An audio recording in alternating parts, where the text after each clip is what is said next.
science have come together to create a remarkable exhibit in the Lehigh Valley, The Art of Illustration. A partnership between the Baum School of Art and the Vinci Science Center is on display now through June 14th.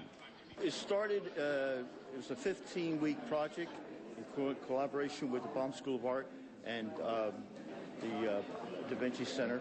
And they came to us with the idea of how could we portray scientists in a very pictorial sense. So I had the students do the research on each scientist, and then we did their homework and what we call thumbnails, and then we went to the final product each. We picked, as far as the class goes, which one we thought was the best of each one, and that's where we picked and went from there.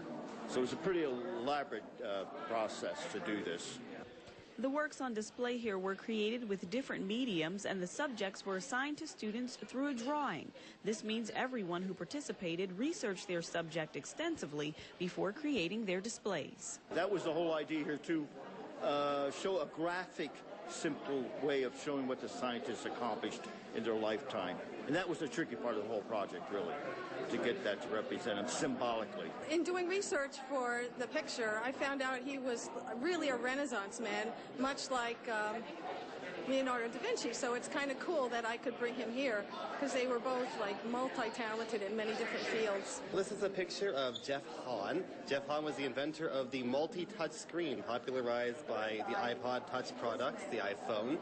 He invented the technology single-handedly, worked on it for several years of his life, and this piece here done of him is done in a style that tries to take advantage of the technology he invented, and it uses a pixelism approach which divides the picture into small squares, similar to pointillism with a modern flair. And a modern flair is also something this project delivers to the Lehigh Valley Art Circle. The displays are unique and interpretive, and for some, they were the very first projects they've ever produced. This was my very first art class that I ever took, and the first night I was really upset because I thought, I can't do this, it's going to be too hard. But Chuck kind of walked me through it and showed me how to do different things with colored pencils, and I'm really proud of the results. I'm just absolutely amazed. I saw them about a month ago when they were just about halfway through, and the final presentations are just great. They really bring together both the concepts of the art, if you will, and the particular scientists that they have formulated. The Art of Illustration is on display at the Da Vinci Science Center in Allentown through June 14th. Visit davincicenter.org for more information. This was one of the most enjoyable experiences I had in school, period. At the Da Vinci Science Center in Allentown, Sheila Fortson, SEC TV2 News.